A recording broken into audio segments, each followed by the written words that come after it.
Welcome to the After Party Hangover, and these are the Tripod Sessions. I am your host, Mangria Fueled, along with the birthday boy, the truth teller, the life of the party. He will get biblical on your ass, quoting from the book of fuck shit, Julius _ceizar. How was your week, man? It's been good, man. It's been good. So I'm just chilling right now, drinking some water. Got to head to a barbecue later on tonight. I ain't been this drunk in a row since last summer. I was not prepared. Oh, shit. He's hydrating, getting ready. Yeah, man. It's been one shit show after the next every day this week. But it's been good times. Propping up the tripod, he's an old soul with an incredible mind in wrestling. He's the host of the Faux Pod. Now, with the God of Goats intro, our future is in his hands. The great Bretsky 99. How was your week, my man? Oh, well, my week was absolutely phenomenal, Mr. Fueled. I'm very happy to be here for the birth of Julius Caesar, and I'm also very happy that I no longer have any school, so that's pretty cool. Well, that's good. He's had some free time on his hands. Finally, time to relax. But like Bretsky said, this past week, we had a birthday in the tripod. Julius _Caesar's birthday. So, Bretsky, please join me. I know it's belated, but hey, this podcast isn't on Wednesday. Let's sing him the happy birthday song. Ready? Are we singing Spanish or English? English. Happy birthday to you. Happy birthday to you. Happy birthday, dear Caesar.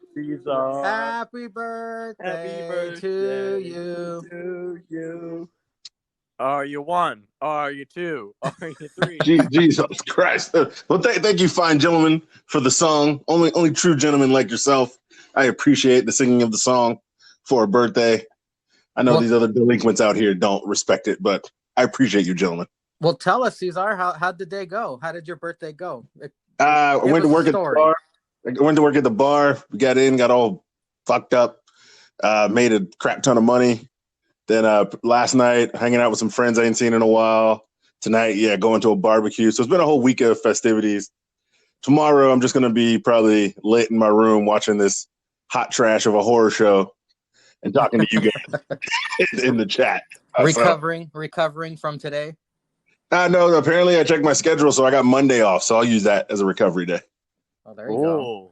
Well, I wanted to dedicate this segment to you and give you our favorite Caesar memories.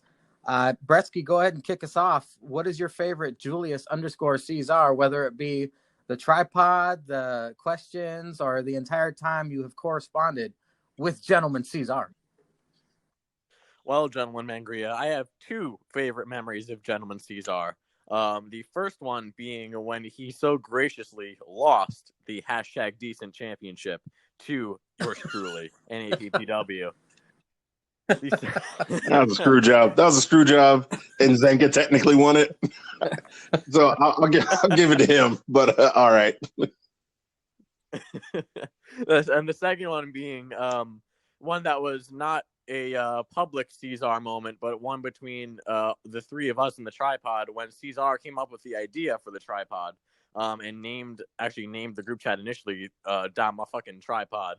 To know that Gentleman Caesar finds someone funny, that means that they actually are funny. So to know that gentleman Cesar found me knowledgeable and funny enough to do a podcast with every week was pretty cool. So thank you, Mr. Gentlemanly Gentleman Cesar, for that. Appreciate you, sir. Gentlemen. Fine gentlemen as yourself.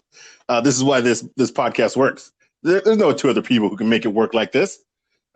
This is a once-in-a-time generational podcast, and I appreciate that I get to do it every week with you two fine gentlemen. Well, I do got to say that my favorite Ceizar memory was a very early one, and it told me everything I needed to know about Ceizar. Julius Ceizar would join me for specials where the Steel Real Boys weren't available. So we would post up Instagram questions, Facebook questions. And the very first Christmas Eve special we did, we recorded, we talked. And after almost 2 hours of talking, I said, "Oh shit, I did not hit record." And after we laughed, like, I felt terrible about it, but Ceizar had enough patience to redo everything we had just done and then some. We re-recorded the fucking episode. So Ceizar dedicated about 4 to 5 hours of his night to the after party hangover, and I'm forever grateful for that. And like I said, that just tells you what kind of friend he is, what kind of dude he is. Julius Ceizar is incredible. I'm very lucky that he's in our universe and he's a part of our podcast. He's the man. Julius Ceizar, thank you for being you, and happy birthday, kind sir. Appreciate that, sir. Yeah, I remember that night because it was. I wasn't upset that you didn't record. I was kind of upset because I was like, we had a lot of funny jokes that literally flew off the cuff, and I was trying to remember them so we could put them back into the podcast. Because I remember I was just saying shit like off the top of my brain, and I was like, I got to remember, because we got all the way to the questions, and then you really didn't hit record. You know what's funny is we actually did reenact the stuff that we came off the cuff with, and it still worked. It still worked. It still sounded great. So I was just like, oh fuck, I don't know if I'm gonna remember half these jokes. Ceizar was committed, man. I mean, it was funny. I can't believe that episode worked, but it did, thanks to your patience. And I am recording this one just to let you guys know. And just think that the 4 to 5 hours that Ceizar had to dedicate to record 2 episodes of the After Party Hangover is the same amount of time he dedicates to one of these. Yeah, pretty much. It's exactly the same amount of time. Well, gentlemen, let us talk about Steel Real After Party episode 122, Jizz Icicles. Wow. What a title. What a title. Jake actually got a pop from me. He finally made me laugh. It comes few and far between, but when talking about Cam Newton, he says, "I hate Cam Newton. He looks like Medea." He is correct.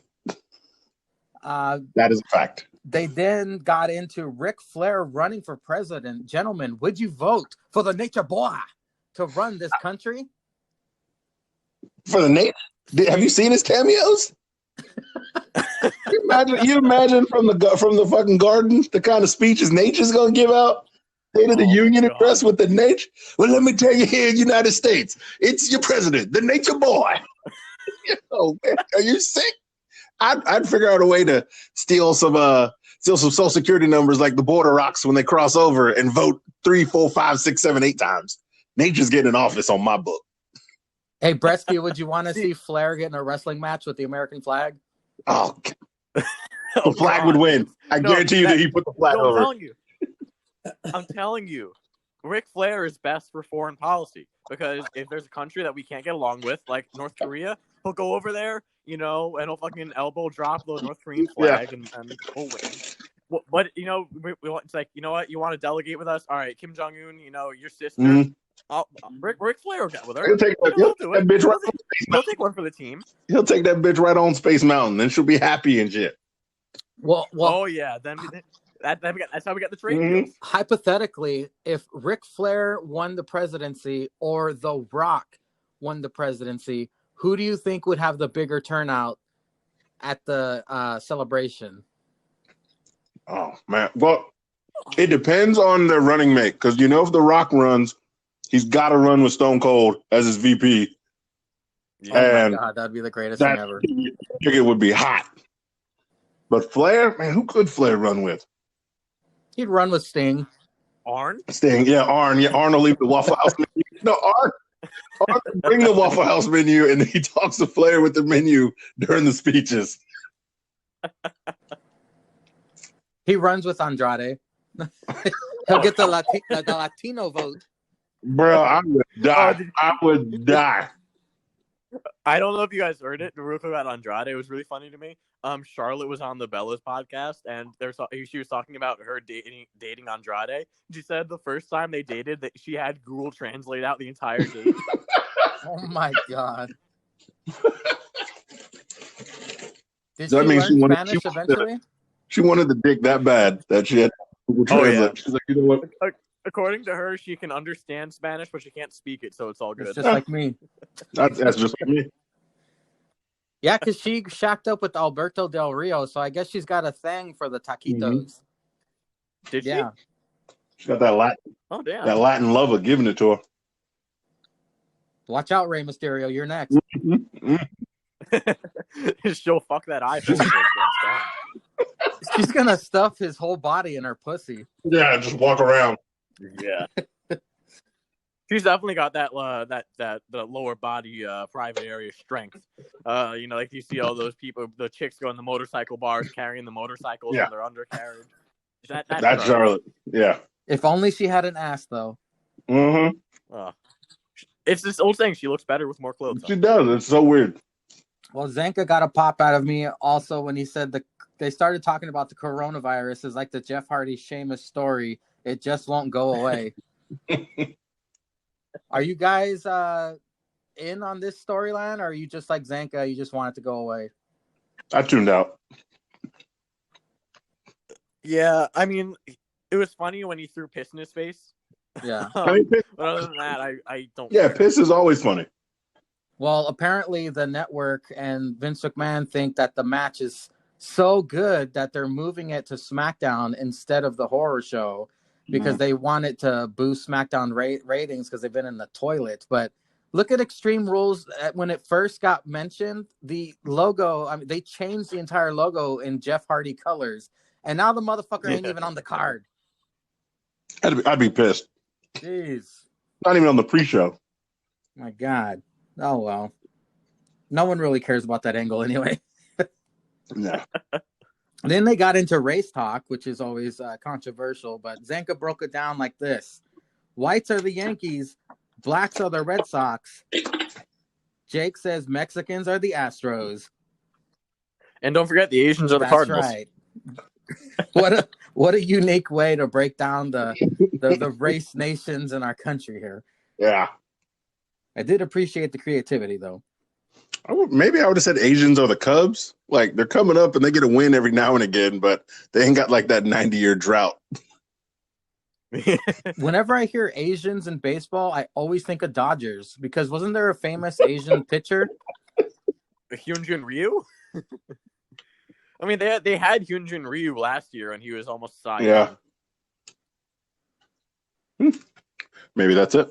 There's Asians all over the place in baseball. Well, they said themselves, starting the podcast, they had nothing planned, so they just got in all kinds of random talk, including Jake killing himself again, which comes up once an episode if you're playing the drinking game. Yeah. No. I'm glad he's only killing himself once a month. Once a week. While they get in... I don't know if this is true or not, but it seems like every time I write a certain question on Facebook, Jake checks it, and that's usually how they open the show. Because, he talked about cancel culture early, and then one time they talked about drive-through strip clubs, and those are definitely the questions I was asking Jake this week.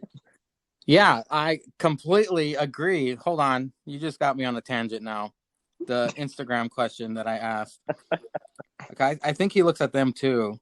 Go ahead and talk. I'm doing some investigating. I've noticed when they have when they really have nothing planned, I feel like Jake looks at the questions and takes whatever is the most interesting one, and that's how they start out the pod. And usually mine are pretty out there, but it was like drive-through strip clubs and getting a handy with sanitizer, which I literally wrote in a question. I wrote in a hashtag on Facebook, and then this week was cancel culture. And Jake was like, I work for my father. You can't cancel me. You can't nobody come for me. I was like, yeah. I was like, good Christ. I thought he had a sweater around his neck and some fucking boat shoes on when he said that. He's got those sports sunglasses. yeah. He's got some fucking Ray-Bans or something. Yeah, drinking an Arnold Palmer with a little umbrella in it. Sitting in a golf cart. Yep. Yeah, I golf cart to my car from the driveway. Too much time to walk. I work for my father. I like how he just casually brings up, hey, we just talked about that. When you know that motherfucker's skimming the questions. He's skimming them. What they live in New Hampshire or something? Yeah, right. There's drive-through strip clubs down there. They know there's some fucking that is dirty stuff. Oh, hey. To be fair, the backwoods of New Hampshire have some crazy fucked up shit. You don't know what's up. Got to drive through and find out. I found it. Well, you got the drive-through strip club. The strippers have less teeth than It's when they started talking about Shayna, and I think that Jake had mentioned that she was eating rocks or something, and my Facebook question is all about that. And how she sounds like a Muppet baby. He said that she sounded like a Muppet. That motherfucker's stealing our jokes, Ceizar. Stealing our jokes. Man, I feel bad making fun of Shayna because she's so good, and also I'm really scared if she hears it. But it's such an easy target.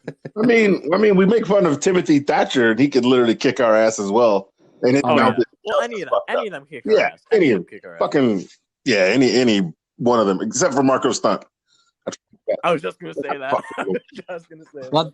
Well, they eventually get into wrestling talk, and Jake thinks the Iconics are jobbers again, and Zanka agrees, sort of, because they're funny, and Billy Kay isn't a great wrestler. What do you guys think about the Iconics possibly becoming jobbers again? Ceizar. Or Bretty, good. All right. Yeah, I mean, I don't know. I agree with Zanko because Billy Kay, not the best wrestler, to put it lightly. Peyton Royce is a pretty good wrestler though. Like she's shown like a massive improvement and stuff. And I'd definitely be intrigued like a Peyton Royce, kind of like what Kofi Kingston did with a New Day, but like Peyton Royce going after a singles title. Because she can go.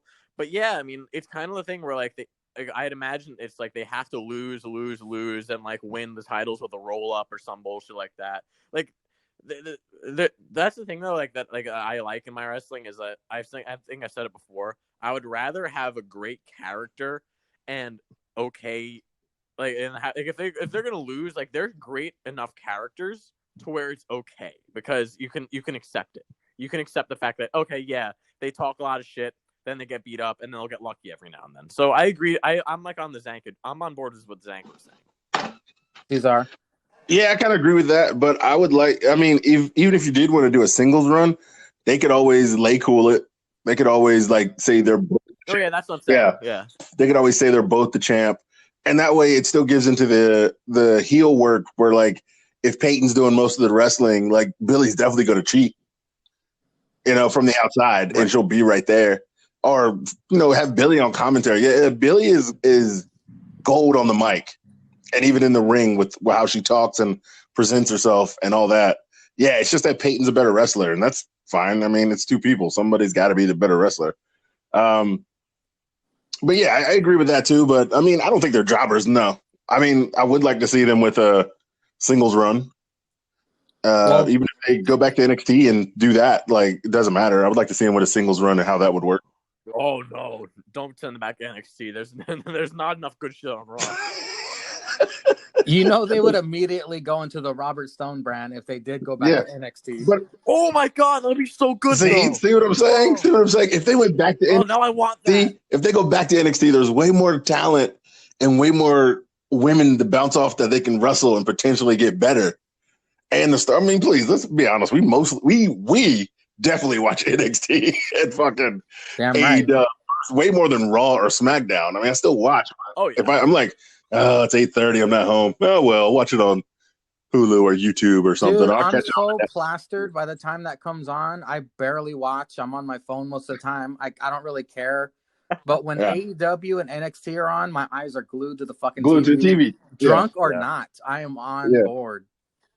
Because it's always, no matter what, if you look at the wrestling of the week, it's always NXT on top usually. AEW, it's like the NXT and AEW kind of switch back and forth on number 1 and number 2. Then way down below is Raw and SmackDown. Yeah. Yeah, they're not even in the same bracket. It goes NXT, AEW, Maury, Jerry Springer, Steve Wilkos, Monday Night Raw, The News, and then SmackDown. News. The CNN, your local news, CNN, SmackDown. It's going to be funny when Raw and SmackDown start pulling in the same numbers as fucking NXT and AEW. Yeah. Oh, you know they're going. Yeah. Just keep dipping. Yeah, so it's. I feel bad too because a lot of it gets put on like Drew and Braun, but it's not really their fault. Like they're doing okay. It's not their fault. Yeah, it's not their fault. The rest of the show sucks. Well, hey, we should feel proud, gentlemen. We got a plug during the wrestling talk. Zanka says that he agrees with Bretsky on Aubrey being more interactive in the match. As soon as I heard that, I was like, "Holy shit!" The sheriff. He actually listened. It's a miracle. Not only did he listen, but he remembered. Yes, yeah. He must have listened to it at work that morning. Oh, yeah. So let's all give ourselves a pat on the back for we finally have another. It's the Mighty 21 now. Hey, Sheriff. Yeah. But he called her a horse face. That made me pop. Jericho needs to just put her in her horse face. Like, that was fucking funny. Shit was weak. Let's see. They talked about Ric Flair again, about him not being retired. Zanka says he's not retired, he's retarded. That made me pop big time. I'm still back and forth trying to figure out what the LOL line of the episode is because there was 3, and Jake actually has one of them, the one I said earlier. Yay! So it's a miracle about that. Good job, Jake. They did mention SmackDown, by the way. They did talk about the piss poor way they brought Naomi back onto TV with the karaoke segment. Shit, yeah. And oh boy, did it get worse this week when Lacey fucking with Naomi's hair. Twitter exploded. Leo Rush sounded off. But what do you guys think of the treatment of Naomi? We'll start with Ceizar.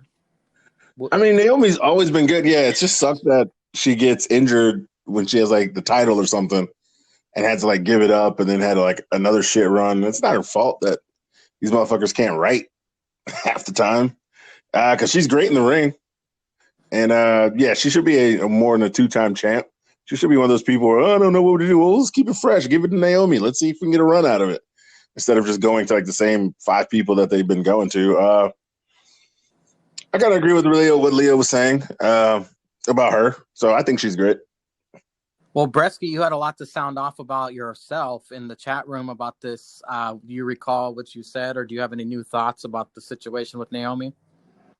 Well, I wouldn't call it a lot. I mean, I pretty much said what Ceizar was saying. I agree. I mean, if you look at her career, though, the fact that she's still employed and actually got a championship run is incredible. Like, who the fuck thought that if you were go back and watch Brodus Clay in the Funkadactyl, and you were to say, man, I bet you that one of these chicks is going to become one of the most underrated women's wrestlers on the roster and have 2 championship runs. No, you wouldn't say that. Like, the fact that she got to where she did is phenomenal, and all the props in the world to her. But yeah, it's tough because it's like I said in the chat, like in Team Bad, it was pretty much the whole point of that whole the 3 different 3-way teams was to get Becky, Charlotte, and Sasha over. Yeah. And yeah, because it worked. And everyone benefited from that, but it was to get those 3 over.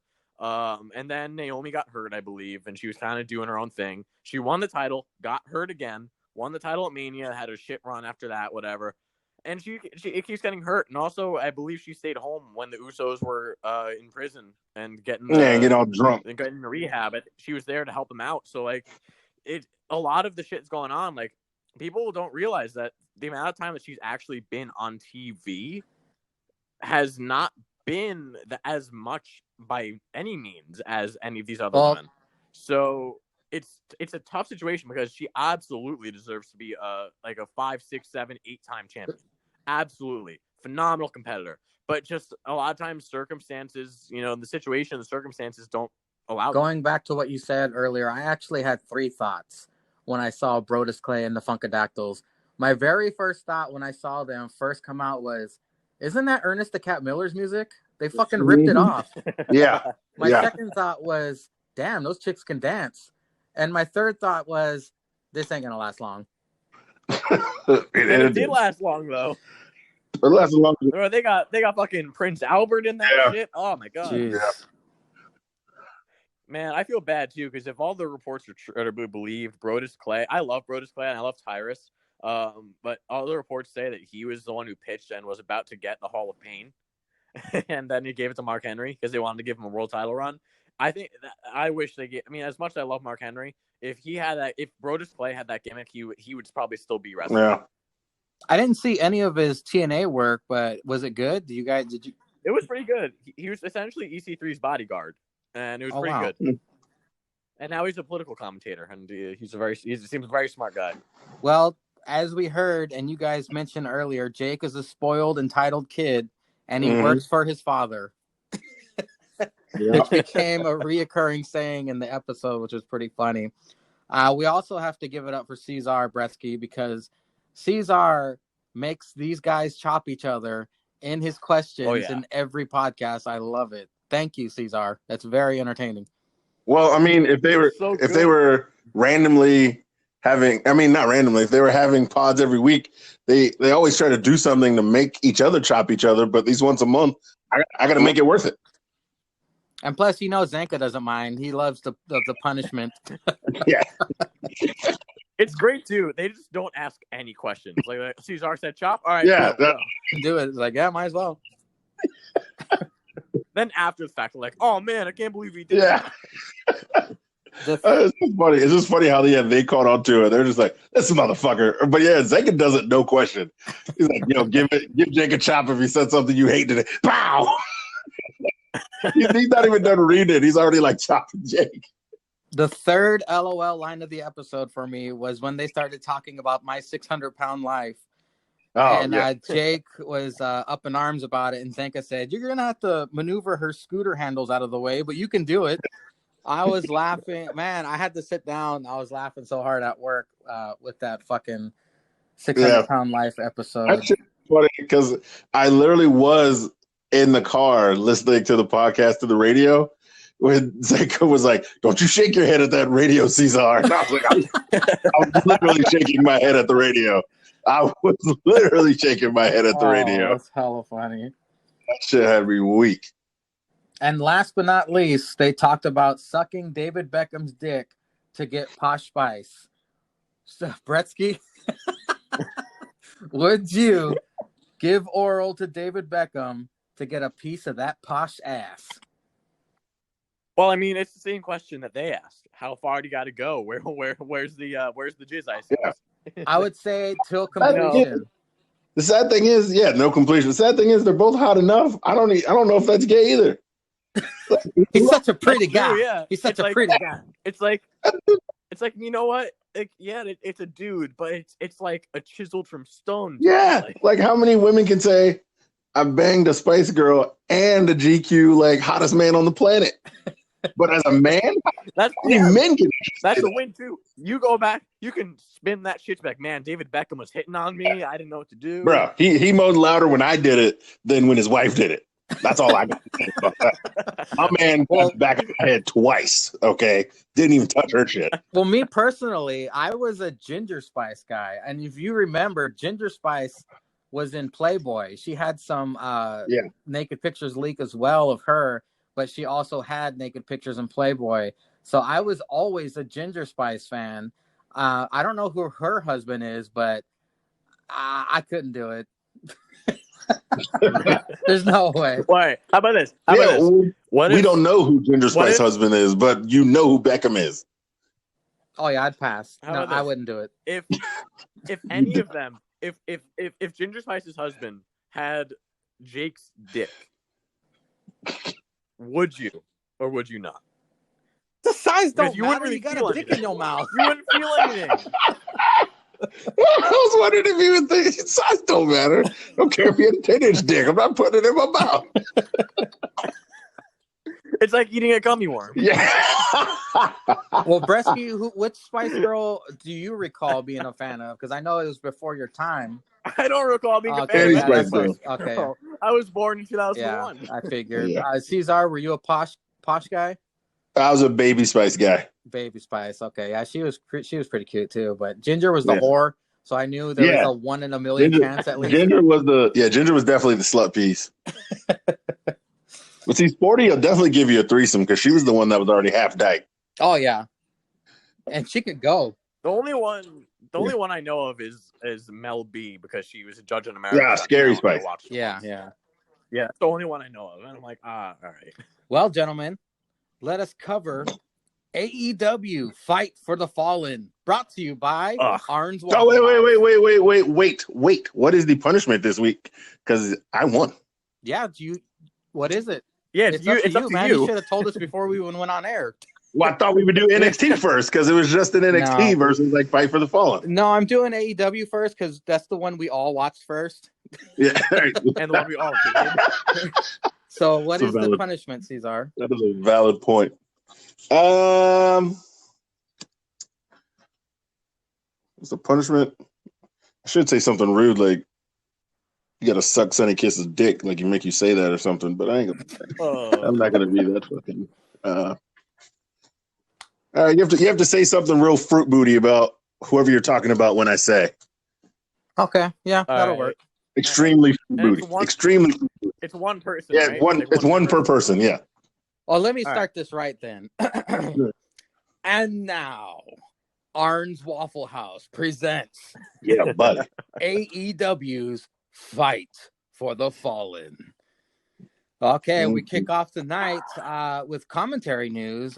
Tony Schiavone is awaiting his COVID test results, so he has been replaced by Taz on commentary. JR, Excalibur, and Taz. No masks, by the way. All on commentary. We kick it off with a TNT title matchup. The 15-3 Ceizar, Cody versus the Concrete Rose, Sonny Kiss. Sonny with the cheerleader entrance. It was funny because every time JR was referring to Sonny, he said she and he in the same fucking sentence. I thought that was hella funny. Well, that's my first note. Oh, God, JR.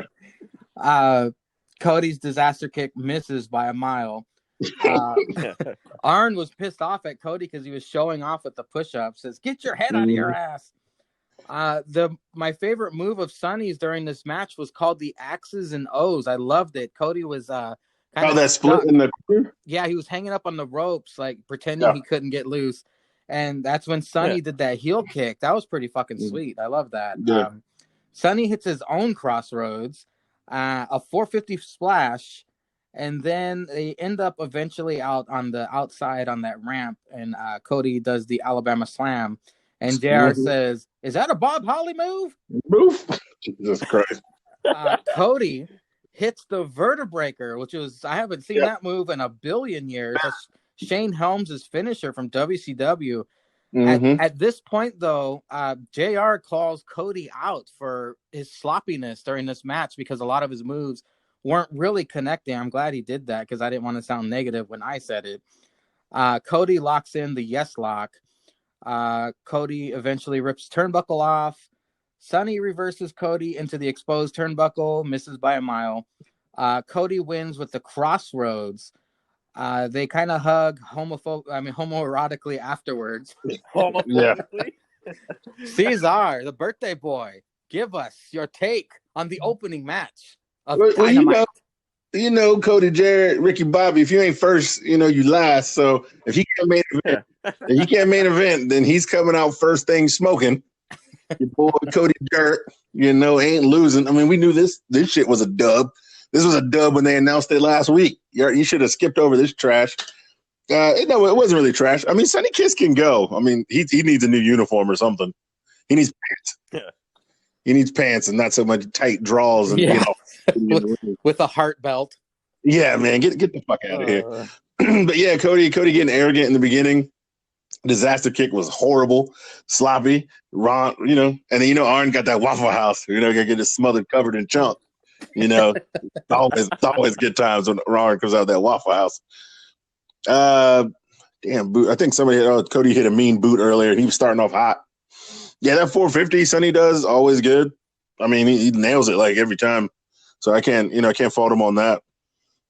I was like, oh yeah, somebody eating ramp early already. Yeah, he hit an Alabama slammer, a vertebreaker, a yes lock. I was like, all these people work for your rival company, man. What happened to your moveset? Did you just lose it? You forget it? Huh? Do you need to upload yourself to WWE 2K20 to remember your moveset? I mean, I was like, a vertebreaker? I wrote a bank statement, but yeah, a vertebreaker, a yes lock. I was like, the Alabama slammer? I was like, none of these people have wrestled in AEW. I was like, all right. And then he hit the mean-ass crossroads. Sonny sold it pretty good for the win. Yeah, I mean, if they're just going to keep mid-carding guys to Cody, I don't see him losing this shit until there's people back in the crowd to a big name. I don't know where they're going with it. But, I mean, he can get all the wins he wants because he's got the stretch. He's got the belt, I mean, so. Well, Bretsky, like commentary said, Sonny Kiss has been doing this for 6 years. And for someone who's been doing it for 6 years, not a bad job. What are your notes on this match? So I actually lied. I forgot about this note I had before the JR calling Sonny Kiss him and her in the same sentence. JR called it Fighter Fest. Oh, yeah. 2. Yeah, that's right. You're right. And didn't correct himself. I really don't know how to react to Sonny Kiss's entrance. I liked what was in the back. I didn't really like what was in the front. Cody fucked up the disaster kick and the slingshot suplex. Right off the bat. To which I'm glad because commentary Excalibur mentioned it later how he fucked up the slingshot suplex, so I was happy. Or Taz did. Yeah, I mean, pretty much what you guys all touched on. Arn had a really great reaction to when Cody almost lost to the 450. He's like eyes bugging out. It was great. I think some of you guys failed to mention is that they added carpet to the stage. Oh, that hasn't been there? A cheap ass. Nope, it has not. Maybe it was just for Fight for the Fallen. Maybe I don't know. Oh. It was a cheap ass dollar store rug they added to that fucking stage. Probably just so Cody could hit an Alabama slam on it. Oh, okay. And the little thud it makes. JR mentioned the thud. It makes the most aesthetic sound. You couldn't even hear it. Oh my god! He's all the sickening thud. Yeah, it's like a bonk. It's not. Taz called the superplex a super duperplex, which was great. I don't know what the story if they're gonna keep this story up of Cody being pissed off about or out of it or whatever. It's kind of weird. It just kind of randomly happened. The one thing I don't like about the open challenges is the fact that it's not an open challenge if we know who the opponent is about a week in advance. So I hope they stop doing that. Cody won with the crossroads. It was a brutal looking crossroads. They had a weird interaction at the end. Whatever, who cares? And then I love how on commentary also the entire time JR was like, I don't think Sonny Kiss gonna win. Not really any chance to win. Just burying him. Like man's just getting started in the match, burying the fuck out of him. Every time we give our reviews, I keep expecting to hear pretzel ratings. Yeah, because we had to do so many. I got so many in a row, and then we did it 2 weeks in a row. So I'm just waiting. I got so worried earlier when I asked in the chat if we needed pretzel ratings. I had thought of that, and I'm like, oh fuck, I didn't rate anything. 2 seconds for being like, I already gave the beer cheese to Damian Priest at Grimes this week. Hell yeah! Oh shit, Bretsky Grimes on the puck. Don't even get started. Well, after the commercial break, we get the Lucha Bros, Butcher and Blade pulling up in FTR's truck again, setting up the Lucha Bros versus FTR in a dream tag team match. They called this, which on paper it was. However, Luchas struggle on a double team move. Phoenix struggles to lift Pentagon. I don't know if you guys remember that. I wrote down. They were all fucked up. Yeah. Was it too many tamales or Phoenix has a tequila hangover? Who knows? Probably just hangover. They point out Tully in the crowd scouting for talent, hopefully not beating off like Jake the Snake. During the commercial picture-in-picture is when I noticed that Dax's chest was bleeding, but it did happen earlier. I'm not sure how it happened, but maybe one of you guys has it in your notes. No, they were just chopping the shit out of him, and then it got red, and then it just started bleeding. Good God. Yeah. Dax Harwood buckle bombs Phoenix. Phoenix was a mile away from the turnbuckle. I wrote down Taz watched the short stuff. Hopefully you guys can digress on that later. I don't even know what that means. Oh yeah. It was something about height, and then like no, I think JR was like talking about like a short list, and he's like and Taz, you know about the short list, right? Or something like that, or like a short fuse. And he said, Taz, you know about the short stuff, right? And then Taz was like, hey, watch the short stuff. Because he's not. Yeah, because okay, that's what it was. Yeah. In the middle of the ring, they had the Ferro, and then Dax and Cash did the middle finger salute. They eventually brawled. Butcher and Blade taunt FTR with the keys. The Young Bucks attack and get the keys from Butcher and Blade. They then go to the ring along with Omega. Oh, I skipped the whole ending. Several sloppy spots after Dax unmasked Phoenix. Small package for the win. That's when Butcher and Blade taunt FTR with the keys. The Young Bucks attack and get the keys. They then go to the ring along with Omega coming out of the back with a cooler of Miller Lights Sharpied out. FTR pour out the beers on Omega. FTR reclaim truck. The truck doesn't start. We'll start with Bretsky this time first. What are your notes on this tag team matchup? So the first thing I noticed was there, and this continued throughout the rest of the night, there was just one asshole in the crowd who was whistling, and it really pissed me off. Damn, I didn't even notice that. It was like the same fucking tune every 2 seconds. It was fucking annoying, and I have 2 comments about my entire notes say "shut the fuck up, whistling guy." Yeah, that was really it. I mean, I don't know what happened.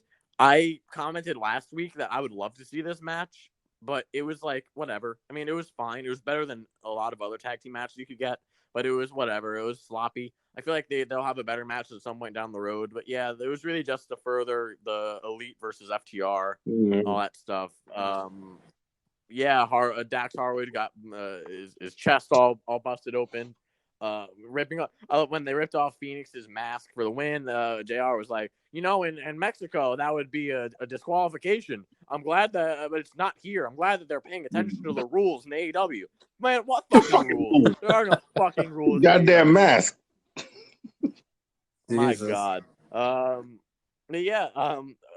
FTR dumps the beers in Omega's head, Cash Wheeler yells, "We're off to get some real beer." So that was pretty nice. Ceizar, were you laughing when the truck wouldn't start? I was definitely laughing when the truck wouldn't start. So I guess nobody noticed that fucking JR during like the beginning of this match when it was sloppy. JR goes off on a tangent, which he brings up later in the match. He's like, so we know where the truck is. We can see where the truck is, but the authorities can't come get the truck. And I was, Taz is like, let it go. I like how Taz said let it go the second time, but JR's like, what? I'm just saying, the truck's right there. The authorities can't get the truck. It's right there. Stolen truck.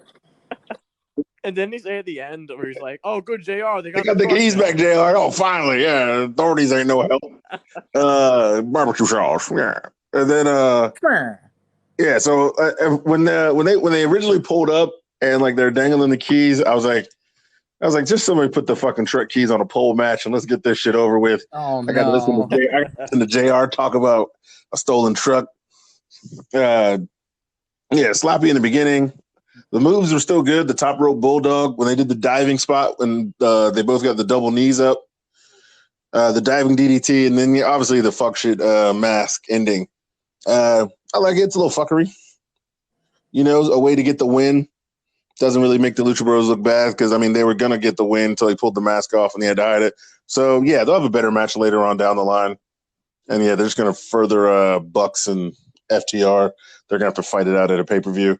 But, yeah, it was all right. I expected it to be better. I thought this could possibly have been match of the night. But yeah, I think it'll get better down the line. Well, I don't have it in my notes, but did they ever address the truck not starting, like when they came back from commercial? I don't think so. Nope. I don't even think the truck was the truck even there. Yeah, they got back in the truck afterwards, and the truck wouldn't start. And they zoomed in on Dax going like, "What the fuck?" Yeah, I mean after commercial was the truck there. Oh, I have no idea. No, I don't think it was. Yeah. See, how'd they get it towed that fast? You can't get a AAA tow that fast. Fucking 4-minute break. No, Butcher and Blade just ran the gas tank to E when they were shopping for new Waldo clothes. Oh no! Whoa! Oh yeah, that was another line. What did JR in the middle of the match, they're like, "Oh, JR's like, oh, I wonder if Butcher and Blade are bakers now." Yeah, all that white. Can't wear that at a meat shop. But yeah, he's like all that white. Jesus Christ. Well, after the commercial break, the Inner Circle come out, armed with orange juice. Jericho claims to be the demo god, going on about ratings. No rematch for Orange Cassidy. Nope. The crowd chants, "You scared? You scared?" Mm-hmm. Orange Cassidy eventually comes out. "Get out of my ring, you piece of shit," Jericho says. Orange Cassidy gives a thumbs up, then thumbs down. This is where we get the dumping of orange juice and peels raining down on the Inner Circle, closing out the segment. Ceizar, did you pop for the OJ? As soon as he put his thumbs down, I was like, I wonder what's gonna fall. I think it'd be corny if it was orange juice. But you know what? I wasn't mad at it when the towel came out and they're yelling at Chris. First of all, your boy selling, he was drowning in 2 inches of OJ. Yep. That motherfucker had to learn from the House of Flair on how to sell, because his sell jobs are great. He always oversells, and for some reason, I ain't never mad at it. I ain't never mad at that overselling. 2, I thought the towel was a great idea, and Jericho's like, "Well, I'm just trying to wipe my face." They're like, "Don't do it. Don't use that towel. Don't use it. What are you doing?" "I'm wiping my face." And then it's the Orange Cassidy towel. Yeah, definitely the moment of the night. I don't know if I like Orange's new music or not. I just feel like it doesn't fit him. Well, Bretsky, did you think that Best Friends were going to come out instead of the orange juice drop, or were you anticipating something dropping from the sky? I didn't know. I knew something was going to happen because, well, to be honest with you, when I saw that happen, all that was going on in my mind until the orange juice came out was Batista's theme song. That's what I thought of immediately. But yeah, this was great. I was wondering, I don't know if you guys noticed this. Was there something wrong with the mic when Jericho was talking? Was there some because it sounded like he wasn't coming out fully clear to me. They're probably trying to cut off the 8 S-bombs he was dropping. Yeah. Yeah. That could be it. But yeah, it was great. I mean, Jericho was mentioning the ratings war now, so I guess it's the thing. The demo god was great. It's already a t-shirt. Jericho poured out some orange juice for Orange Cassidy's dead career, which is good. I believe it was Ortiz swimming in the orange juice like Vinnie Mac swimming in the beer. It was phenomenal. Jericho using the Orange Cassidy towel to dry off. And then obviously you're gonna get to it, but not only was this the best segment of the night, but this created the best atmosphere because this might have been the greatest we've ever heard Chris Jericho. Oh yeah, I'm gonna get to it. Yeah. Oh yeah. Guys, I must admit, I'm looking at my future notes here, and the handwriting is getting worse and worse. I think this is where I started getting hella lit. So I might leave a lot of stuff out, and I might have gotten way too opinionated. So please bear with me. You gotta have some screwdrivers to toast. I should have had some Schneiders next to me because this is some fuck shit. The Jungle Express was interviewed after the commercial break. Here's Marco Stunt sound like a. Here's who are you talking about, Bretsky? Fucking midget. What do you think about him? I love Marco Stunt. How much? Marco Stunt's phenomenal. Oh, well, you know what? I gotta say, it was a little tough because of the height difference. But you know, once you get down there, it's incredible. It's like the same size as him down there, so it's incredible. Man, you know, I love it. You know, man, just watching him get all sweaty in the ring and flying around. Oh, it looks all slippery. Oh, it's great. I see him oiling up backstage. It's all phenomenal. I love Marco Stunt to the fullest extent of my heart. Well, wait, geez, it sounds like whatever Jake did to Bretsky's now passing down to Marco. But yeah, like I was saying, Jungle Express was interviewed after the commercial break, and this is where I put my first opinion in. I want to punch Marco in his Chucky doll head. They laugh at Jericho. Luchasaurus rambles on about facing Inner Circle. This is when the GOAT, Jericho, Le Champion, joins commentary. He's pissed. Calls Marco a sawed-off runt. This is, my God. Yeah, like Bretsky was saying earlier, I wrote a lot of commentary down and not a lot of match details down. I have AEW on in the background as we're talking, and I saw some stuff that I completely missed. Nice. Okay, this sets up Jurassic Express versus... I got to take a drink because my voice is cracking. Welcome to the club. Oh, fuck. There's a fire around here, so there's fucking smoke everywhere. Oh, shit. Jurassic Express versus the Elite. Faces versus faces, or so I thought. Did you hear Luchasaurus say... Oh, this is the commentary. Did you hear Luchasaurus say he was 65 million years old? Yep. I think that was an exaggeration. I want to see his birth certificate. You probably know Excalibur, you geek. And then his answer was they didn't have birth certificates back then. They kept and Jerry was like, "Oh yeah, that makes sense." They kept smash cutting. Oh, they posted the birth certificate on AEW's Instagram. No, they too. did not. Oh my God. Yeah, yeah, they did. They kept. Yeah, the parent signatures are just dinosaurs. Give that man a raise. I was running that IG account. Give them a damn raise. They kept smash cutting to our hero Ceizar Hangman drinking, and his nameplate shows up. Jack Daniels bottle. His nameplate shows up, and it says "Unlicensed Bartender Hangman Page." Sounds about right. Just then, my favorite moment of both shows of the entire week happened. Fucking loser Marco Stunt was outside doing the floss dancing, and Nick gets a running start and kicks that fucking Chucky doll right in the head. And I wrote here, thank Christ. That was my favorite thing that's ever happened on Dynamite ever. Oh my God. And Jericho on commentary for that was phenomenal. Nick Jackson's my new favorite wrestler. They did go to commercial picture-in-picture. As Lucha was using his headbutt with mask, I was thinking to myself, isn't that kind of unfair?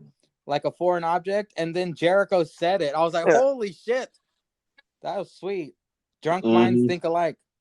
Luchasaurus gets triple Tiger Driver 98'd. What the fuck? Why did I write that?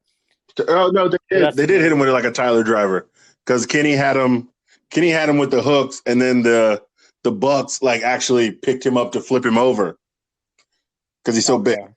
Oh, yeah. They added the years up because it's usually Tiger Driver 97. I don't know. Fuck, I was fucking drunk. All right. It's usually the Tyler Driver 97, but this was a Tiger Driver 98. Okay. Yeah. And Omega. Tyler Bates calls it Tyler Driver 97. The ending of the match saw Omega hitting the one-wing angel to Marco for the win, but then Omega attacks Marco after the match. Now I'm confused. Is Nick my favorite or is Omega my favorite? Then I write heel turn, question mark. Ceizar, what are your notes on please fill in the gaps what I missed during this match? So, yeah, I would have to watch the match to like honestly make sense. But first I got Nick and JB, Jungle Boy, obviously good stuff in the beginning. Then I was like, fucking Marco. I think there's that part where Marco was like taking it to Kenny, and Jericho's like, I know Kenny doesn't respect him because he still has a shirt on. And then Marco started working Kenny, and Kenny got all pissed off. He said, see, JR took the shirt off. I told you he's gonna take that shirt off. And then they showed Adam Page, and Jericho's like, well, if his drunk ass was drinking screwdrivers, I wouldn't have got hit with so many orange juice earlier. Look at my jacket, JR. Look at my coat. I was also writing down nothing but Jericho said during this match because He's fucking geeking me out. I was like, Mark versus Lucha was damn hot action. Oh, the crazy tag moves, like they kept switching back, going forth. Like you said, the Tyler Driver. I was like, yo, Kenny was hating on Marco. Good as fuck. Yeah, 5 minutes.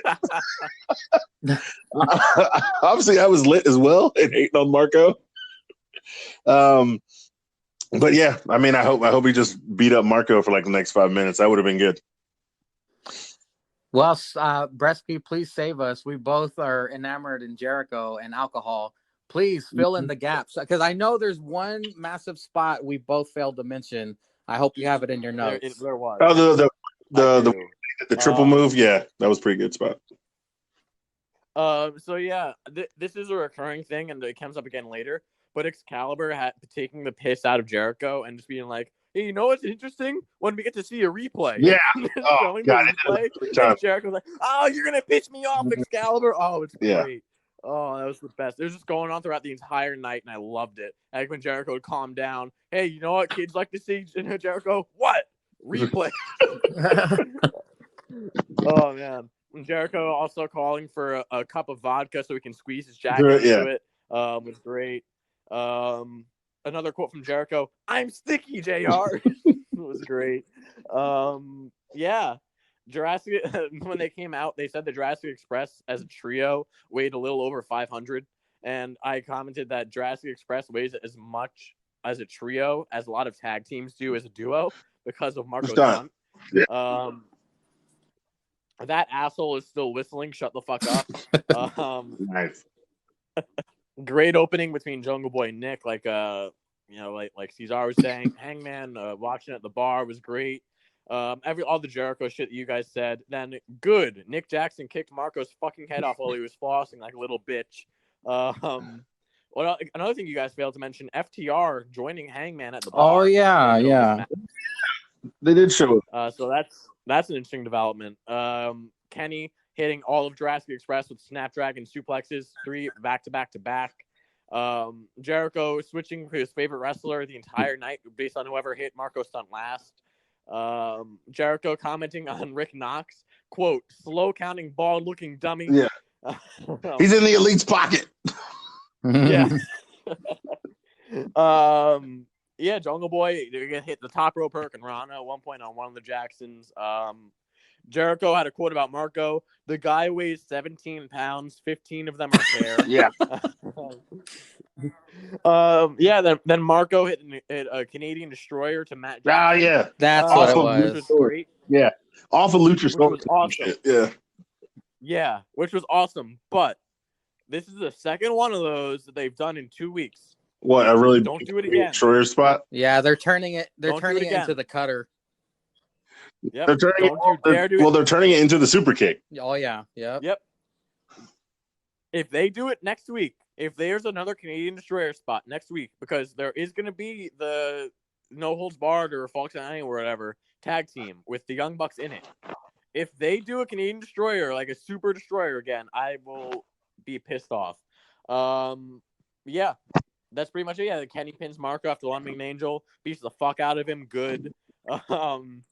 Yeah, I don't. This is the week of AEW, the week of people acting weird, whether it's Cody or Kenny or any of them. So I guess we'll see. I would have been devastated had we ended the match with no Marco Stunt being tossed like a lawn dart, because that's in his contract.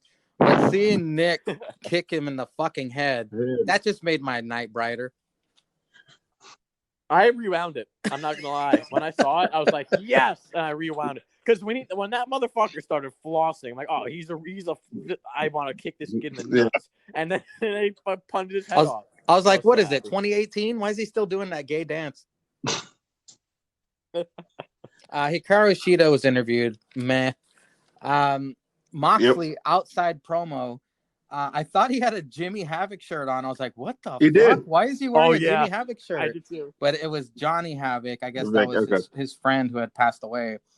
Moxley telling Cage, enjoy the hospital. Dr. Britt Baker, DMD, gives Jericho a napkin. They continue to replay the inner circle dousing. Then we get Dustin Rhodes coming out looking like the Starman, David Bowie, escorting the Nightmare Sisters to the ring. This was their first time on Dynamite, but they had been on Dark previously. I guess they were 3-0. They take on Kinsey Page and MJ Jenkins. Brandy and Allie already butting heads with the blind tag. Allie picks up the pin after. That's all the notes I have. Bresky, do you have any notes on this?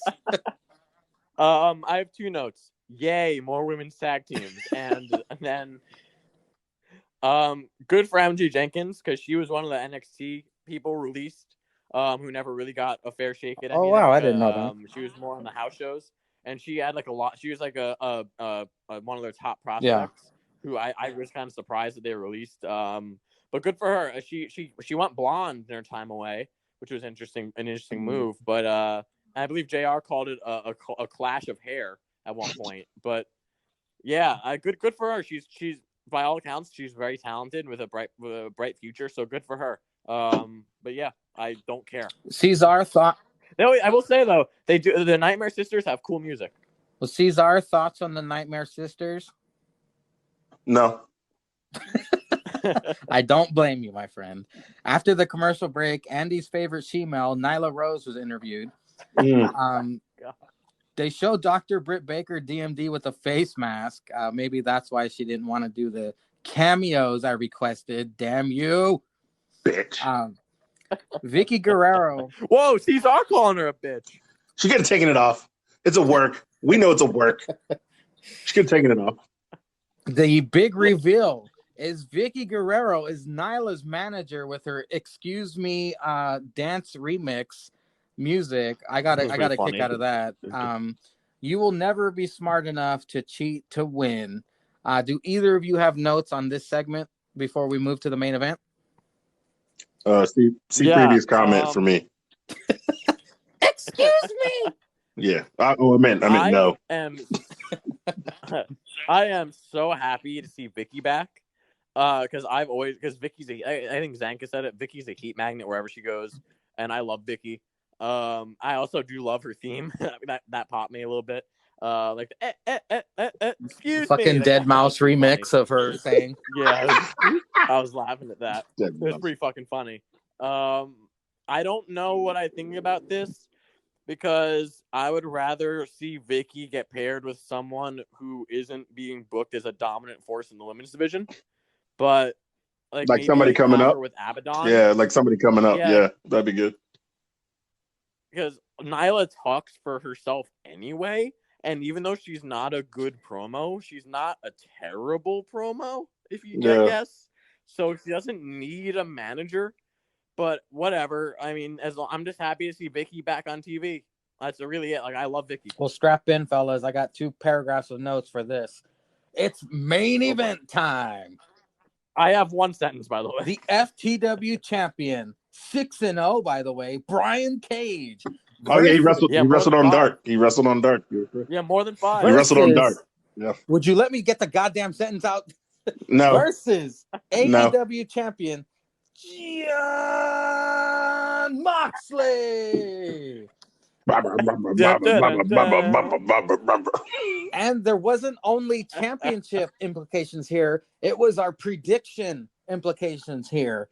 Cage versus Moxley to settle the tie between Bretsky and Ceizar. I knew it was a win 3 weeks ago.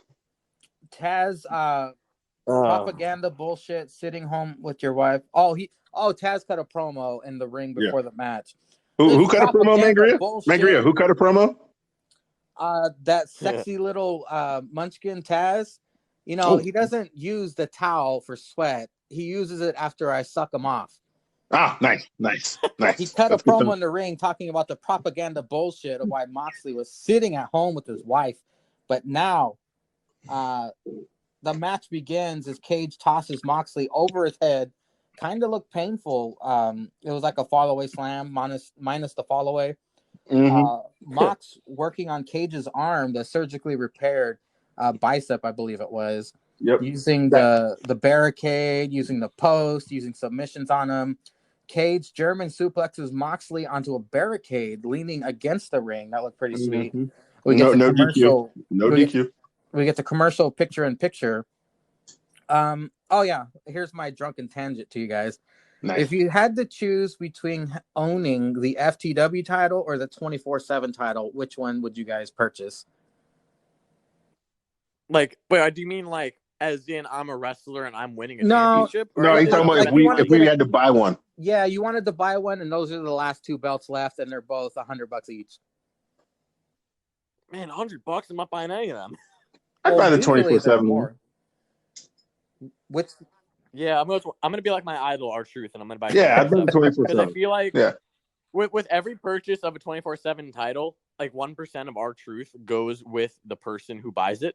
So it's like I get to become a little bit more like R-Truth. So hey, Ceizar, remember what Bretsky just said right now. R-Truth is his hero. That's gonna come up in the future. Jericho says, "I hope Pineapple Pete gets his head ripped off." I thought that was pretty funny. He's got to get the Pineapple Pete line in there. Gotcha. It's on commentary. Love it. Cage suplexes Moxley on the steel chair set up on outside. That looks fucking gnarly, dude. No DQ again. Cage. What do you expect? I don't know if you guys caught this, but I bet you all of the old school wrestlers in the locker room noticed this, that Cage wasn't really selling his arm damage. Cage kicks out of a paradigm shift. Mox locks in the Kimura lock finally, putting more pain on that arm. Mox was manipulating Cage's digits to be able to lock in the arm bar. I thought that was sweet. Taz throws in the fucking towel. Let me load my gun. Fucking jizz Moxley retains. Cage nails FTW championship on the Mox. The lights go out. Do you want me to move on or do you want me to finish it? No, finish it. Okay. That's the whole match. Let's go. The lights go out, and who is it? A returning superstar, perhaps? A new superstar? It was Darby Allin for the save, nailing Cage in the throat or the face with the fucking skateboard. Cage still not selling anything. I put here Darby resembles Chester Bennington pre-corpse. Nice. Oh, God. And just like you said, Bretsky, you said it. JR started the show with it, and he was going to end the show with it. JR calls it Fighter Fest 2 just before they go off the air. Jesus Christ. Bretsky, you might be a little bit more passionate and worked up about this, so I'm going to let you kick this off. I'm not. I'm dead inside. I don't care about the loss in the predictions because I know I at least beat Mangria. Everybody beats me. I know, but like if I lost to you, then like I would go fuck yourself. You gotta hang it up. Okay. And the thing is, you rigged it so you could pick first, thinking you were gonna get a win, and you still lost. No, that all blew up in my face, just like Taz. Yeah. I'm not going to go off about the no DQ because I've done it enough and they're never going to change it. I have two notes on this. They're acting as if it's common knowledge that Cage had like his bicep injury when they really just mentioned it now. Yep. And there's nothing I can say about this match that will redeem its finish. Nothing at all. Nothing against Mox or Cage or even Darby. They're all awesome entertainers and athletes, but fuck off. Hypothetically, if we were giving this pretzel ratings, would it even get the salt dandruff from you? No. Oh, the salt dandruff? Nope. No, it would get the piss. Oh. Because it was fun. You know, if I were looking at it as if it were no DQ, because that's how you have to look at world title matches, apparently, it was fun. It was a fine match. Because of course it was. They're both great athletes. Brian Cage is phenomenal. I love Brian Cage. I love Mox. But my God, how dense can you be? How daft can you be to book this match and essentially say, this match doesn't matter. We've been building up this match since the last pay-per-view. It doesn't matter, but we're making Darby Allin versus Brian Cage more important. That's essentially what you're saying. Well, yep. This match was a segue match. This is the problem I've had with all these shows for the past couple of weeks. They've had segue matches in the main event. This match was a segue match to a who gives a fuck feud between Darby Allin and Brian Cage. Well, Andy with an I shares the same sentiment as you because he sends me a message and he goes, I finally start watching AEW and then this bullshit ending. Ceizar, take us home, brother. Welcome back, Andy. Welcome back, Andy. Yeah, I didn't think the match was that kind of great to begin with.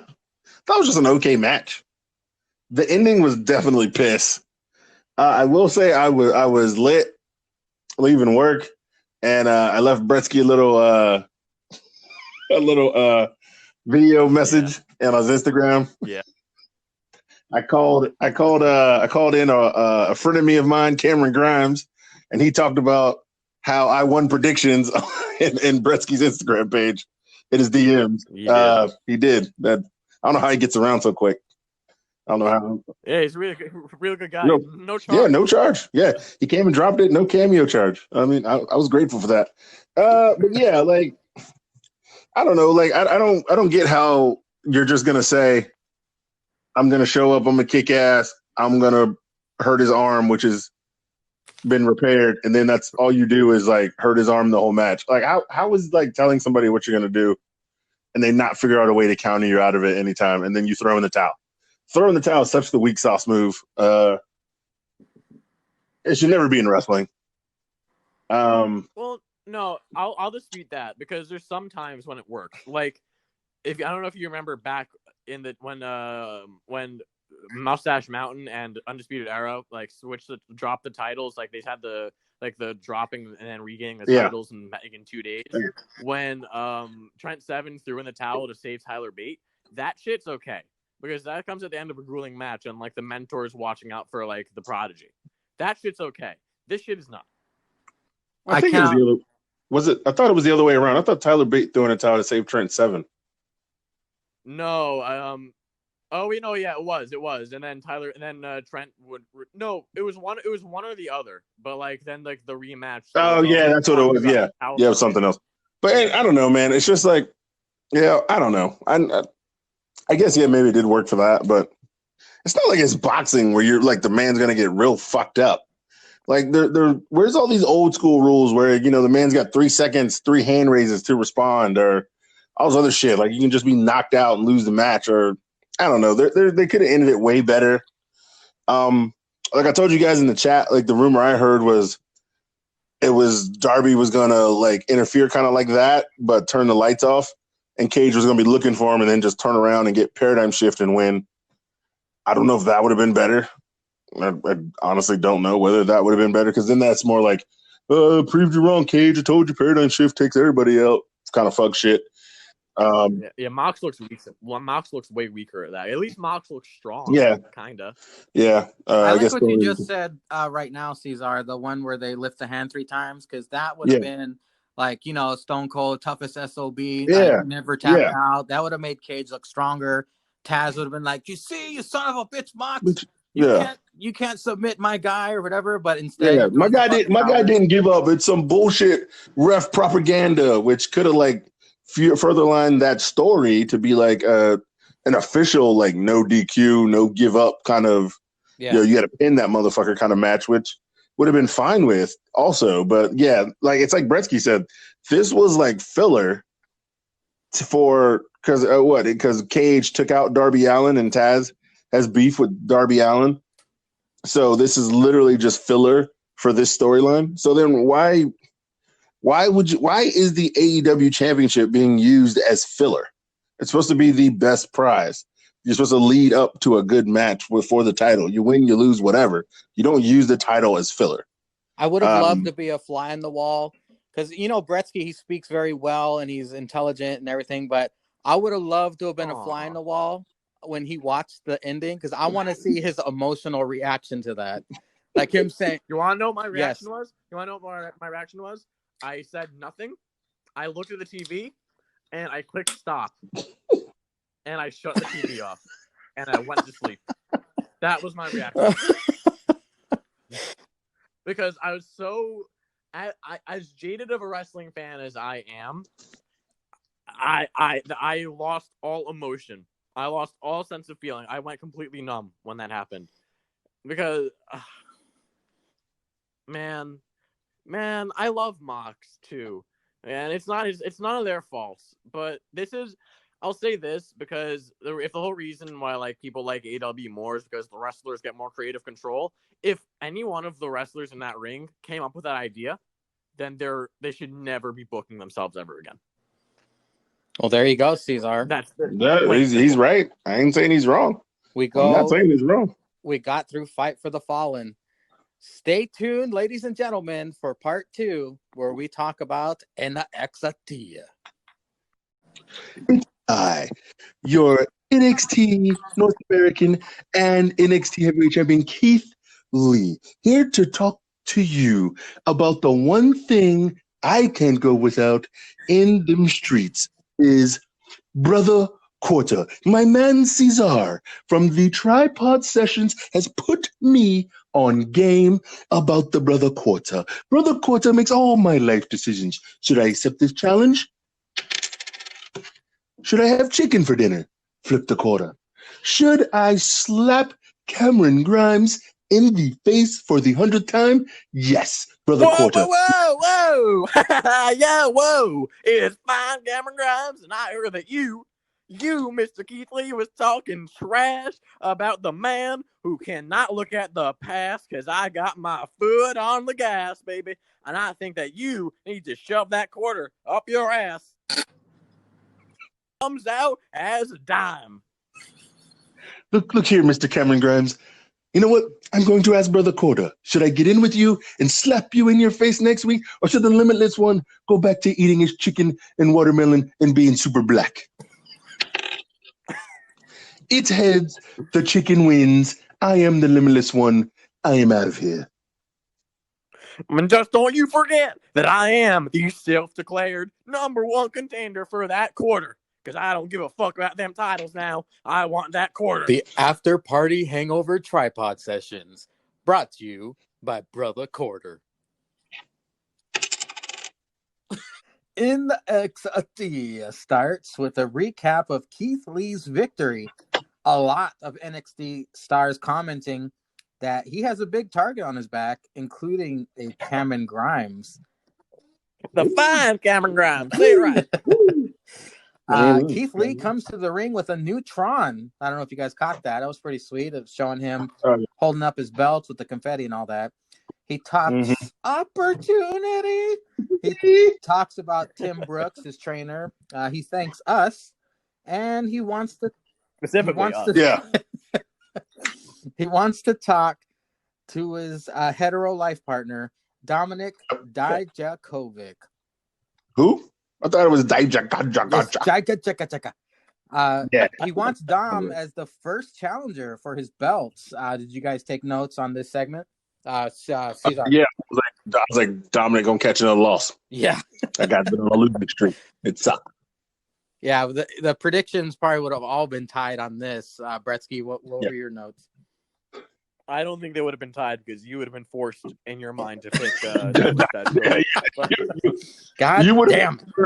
You would have picked first, knowing we were picking Keith Lee, and would have picked Dominic Dijakovic. Well, you know what? I do think there's a chance he could win. Maybe a roll up. What do you guys think? I don't know, man. Just Keith Lee gets a 1 week reign, and is he putting up both titles or just one? It might be all right to take one off.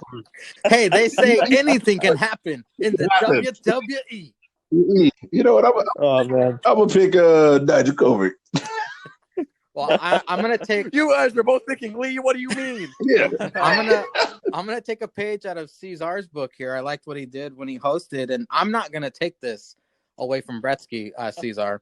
After the commercial break, go ahead with it, Bretsky. It's all yours. Oh man, yeah. All I could think of when I saw Keith Lee cutting the promo, I just kind of envisioned Ceizar. Because now all I can hear when I see Keith Lee cutting a promo is Ceizar doing the impression, and because he was spot on, especially today, especially this past Wednesday, it was fun. But yeah, this was just a really classic babyface promo, really well done. I was excited to see him and Dijakova go at it for the first go at it for the first defense. I was happy they're giving it away on free TV. I know that NXT lost in the ratings probably because they didn't have like a quote unquote pay-per-view going on. But yeah, it was still really cool to see all the titles defended other than the tag titles. So that was still really cool. Good promo. A really good babyface promo from Keith Lee. Well, I was talking about the match after the commercial break. I was gonna let you start off. Did not know that. You did not know that's what you're talking about. Yeah. Well, but yeah, you know what match it is. Go on, break it down for us, good sir. Like only you can. Oh, excuse me. Sorry. Welcome back, bitches. It's fine Cameron Grimes here once again, and I was about to whoop this motherfucker Damian Priest ass. He doesn't know if he should be cheered or booed, but I know that I should be cheered because I am the greatest wrestler to ever lace up them cowboy boots. I got hit with that hot start from Damian Priest after he blocked my attack, which kind of pissed me off. Man, I got back and forth with fine Cameron Grimes. And, oh, man, you know, my back's still sore. I took that razor's edge onto the apron. Oh, that was painful, man. Oh, baby. But you know what? I'm fine Cameron Grimes. I come back no matter what because I got my foot on the gas, and I was coming back. And I hit them with a little testy diddle. Got a little testy diddle right up in there. Because if you're going to pin fine Cameron Grimes after hitting the, whatever the fuck he calls it, the reckoning, if you're going to hit the reckoning to me off the second rope, motherfucker, and I'm going to diddle your balls. Bravo, Bretsky, bravo. Oh, classic. Like Mr. Grimes said, we get Damian Priest versus Cameron Grimes. Fine, Cameron Grimes. Priest, right out of the gate, beating the shit out of Grimes. Grimes eventually gets some offense in commercial picture-in-picture. That's when Grimes turns it around and starts dominating. I like how Morrow said, Grimes is really slippery, like it's trying to hold on to a bar of soap. Priest delivers the razor's edge to Grimes onto the apron of the ring. Sorry, Grimes, you had to go through that. Grimes hits... It's okay. Grimes hits the collision course. Priest hits draping reckoning off the ropes to Grimes for the win, and he tells the camera he'll be watching the main event really close. Ceizar, I did not notice the diddling of the balls until you Bretsky posted that video in the chat. What are your notes on the opening match of NXT? So it was Mr. Tweener versus FGC, also known as Fine Cameron Grimes. Came out to a hot start. The man had me fooled because he was just rambling on into that camera while he was placing his hat on the turnbuckle and then just shot like a bat out of hell and ate that boot. It was a great match, hot start. I was actually surprised how well Cameron could like slam Priest around, like when he had that spinning rock bottom type move on him when he came off the ropes. I was like, Damian Priest is a big motherfucker to swing around, just slamming him. So I did like how they set up the reckoning. I know that's near the end. The razor's edge on the apron. Morrow getting all hyped. Oh, it's on the apron. Like, yeah, we know, man. It's the hardest part of the ring. We get it. Y'all should buy padding. Quit saying that shit. Get some carpet. Yeah, get that dollar store carpet. You don't hear no thud. Grimes took control during the break. Damian has his mean ass little combo thing he did. The reckoning, the way they even set it up where his legs just having to fall right there, and then he hit the reckoning on it was a great match. Priest is getting the wins again, so now he's looking to move up and try to get I guess I don't know if you fight Keith Lee or both titles all the time. So he's trying to get him a title shot. It was a great match. Yeah, great opener. Well, I know Cameron Grimes graced us with his presence earlier, but Bretsky, did you have anything you wanted to add that we did not point out? No, not really. I mean, it was fun. I don't know. Again, like I said last time, I've been starting to love Cameron Grimes because of the impression, but he's every match it's the same kind of thing with like Santos Escobar. We'll get to later, but like the same kind of thing where he's getting better each time, pretty much for the most part. In the ring, so yeah, I mean, I'm a Cameron Grimes guy. I have to admit, I'm a Cameron Grimes guy. That's pretty much it. You guys have well after this we get a Thatch Can class again. That's all I wrote. There is one thing that I wrote down that was really funny. When Thatcher had the armbar, the guy was yelling in pain. They replayed the same noise about 5 times. Oh yeah, it was phenomenal. It was absolutely phenomenal. The soundbite of him screaming. It was like oh. Well, after the commercial break, we get Pow Power Wheels, Shotzi in her Tonka tank, Shotzi Blackheart versus Indy Hartwell. Is Tom Phillips turning heel, by the way? Yeah, yes, definitely. I love this. Definitely. I picked up on shades of a little heel Tom Phillips, which is what that commentary team needs, by the way. Yeah, because now that Nigel's not there, they need that. Yeah. Phillips feels bad for Robert Stone. Shotzi kind of looking like a female. He almost died. That's great. Right. Like he got ran over by a tank. He was being a crybaby, Tom. He got ran over by a tank. Shotzi starting to look like a female Joker now.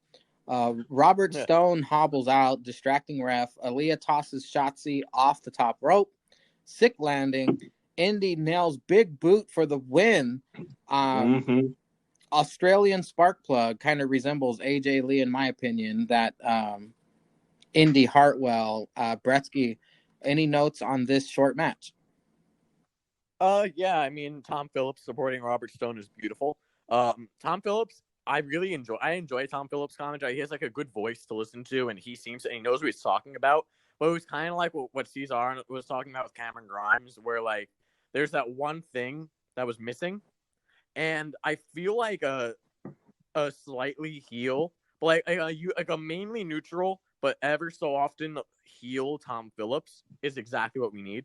And I'm looking forward to it. I'm also looking forward to seeing if he keeps it on Raw or if he's just going to do it at NXT. But yeah, good showing for Indy Hartwell in this match, in a short match. Another Morrowism that people don't talk about as much is Morrow loves to say when someone has a young career that they're in their, quote, embryonic stages of their career. So that I always notice that. Robert Stone limped out. It killed me. Got the sympathy. Got the sympathy from Tom Phillips. Oh, he's coming out with the boot. Yeah, I'm excited for the Aaliyah Shotzi feud. Because they both have bright futures and they're both young. So I think it could only do well for both of them. And I'm always down to see Robert Stone on my screen and Aaliyah for that fact. So yeah, just a good way to get Indy Hartwell a win and a good way to further. Well, Ceizar, did you enjoy Tom Phillips turning heel, or did you enjoy this match? Which one did you enjoy better? Mr. I fuck faces turning heels. It was definitely what the NXT commentary table needed. Definitely, like you guys said. Yeah, as soon as he kept just mentioning Robert Stone, and then like she was like, "Are you texting?" The best part of Beth Phoenix, are you texting him? Bitch, you ain't even there. How do you know? you're at home. How do you know he's texting him? Yeah. Then Robert Stone come out, little fuck shit. Oh, girl gets her first win. Nothing wrong with that. I mean, he's not going to hurt Shotzi. Shotzi's been getting wins since she's got in. So, yeah, they're both young in their career. You can take a win or loss there. I like it. I like that a lot. Well, this is a future topic for the tripod beer runs, as we will talk about in the future. The Australian spark plug. Lazy fucking nicknames. Mm-hmm. That really grinds my gear. We will talk more about that in the future. After the commercial break, Tegan Knox interviewed about match with Io. Tonight is Tegan Knox's night. The Brown Order vignette from Santos's lair. The only reason Drake has jobs is because he was crying on YouTube. They call him a Chihuahua and laugh. Bretsky, I know you love the Chihuahua line. Did you have any notes for this pretty impressive vignette? Yeah, I loved this promo. This was great. I mean, I don't know. I feel like I'm one of the only people who is really behind Legado del Fantasma, but I love what they're doing. I really like the whole idea of, like, people saw Lucha Libre as a joke and a sideshow, and I'm bringing it back to its roots. And the whole thing now where it's like the Cruiserweight division was a joke, and now it's back on the main card and that stuff. I love it. Like, I really do enjoy when I see Legado del Fantasma on my screen, and especially like 50 times more than when I saw El Hijo del Fantasma on my screen. But yeah, all the props in the world to Santos Escobar and all them. All the props in the world for this promo. I am a big supporter of Legado del Hey, Fantasma. Ceizar, every time you play Grand Theft Auto, you go into the beginning and you go into like the main drug boss's lair, and it's this super impressive mansion. That's exactly what it reminded me of when we saw this vignette. That's what I wrote in my notes. I was like, man, these dudes look like they about to sell coke to everybody on the roster. Are you more and more impressed with the Brown Order week by week? Week by week, yeah, they were impressing me. I can actually tell who's who, and because first they just looked like three Mexican guys to me. But I knew one of them had a belt, so I knew he was different. I think this vignette, a part of it was like 3 weeks too late. Like, why are you introducing yourselves in this vignette and you've been wrestling for the past 3 to 4 weeks on TV? This should have been like an opening vignette. It should have been like right after he won the title. Have this vignette, but I guess they needed to have matches to talk about people.